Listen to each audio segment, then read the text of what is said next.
En entrevista con Revista Cambio, Gustavo Petro habló sobre las reformas del gobierno, la paz total y el escándalo de Nicolás Petro, su hijo. Entrevista que fue titulada como "No lo crié, esa es la realidad". Gustavo Petro sobre su hijo Nicolás. Tal vez este título haya indignado a más de uno, pues lo que resaltaba a primera vista era que Petro se estaba desligando de la responsabilidad de Nicolás Petro como padre. Pero en realidad, en la entrevista dio declaraciones de cómo había sucedido. Una operación que hizo el ejército de ese entonces contra una pareja del ELN y mataron el bebé. Y entonces por ese y otras razones yo me separé de mi hijo y de Katia. Luego declaró cómo había sido su proceder con la orden de investigación de su hijo por parte de la Fiscalía. Esa es la Fiscalía que le corresponde y la Fiscalía tiene todas las garantías de que no va a haber ninguna presión ni nada por el estilo desde el gobierno en relación a ese tipo de procesos. Tomé la decisión de hacer público el que la Fiscalía investigase. También se refirió a cómo el gobierno Duque había saboteado la paz de Juan Manuel Santos. Lo sabotearon.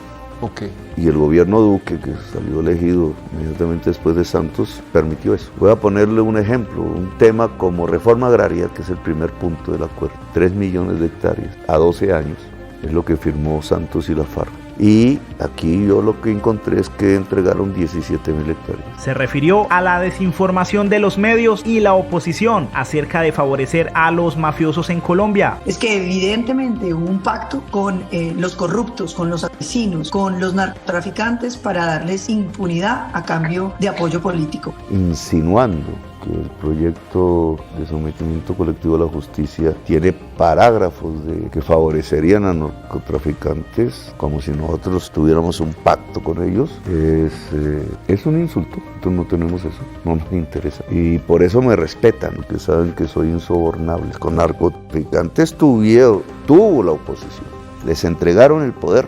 ¿Quién los metió en el gobierno? Los narcotraficantes manejaban la DIAN, manejaban las aduanas, manejaban la Polfa, manejaban los puertos, manejaban la SAE, manejaban la UNP, entre otras. Pero en la entrevista, que duró 1 hora con 41 minutos, el titular hizo pensar que la conversación giró en torno a este solo tema, pues ante la pregunta ¿de qué clase de padre fue usted?, Petro relató que no tuvo la oportunidad de criar a su hijo, declaración que tomó la revista Cambio como carta de presentación, y que por su parte la oposición, sin ver la entrevista completa, toma para decir que Petro dijo que por no haber estado en la crianza de su hijo había pasado lo que pasó. ¿Qué clase de padre ha sido usted para Nicolás?